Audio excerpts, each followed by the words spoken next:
because I'm turning a storm into something really good.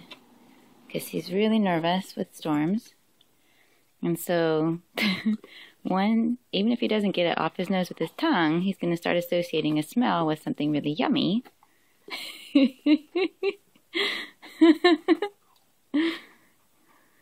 How's that?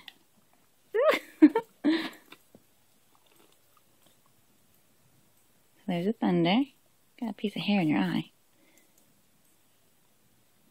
You can listen, but you can't panic. Look, see, he's pretty good.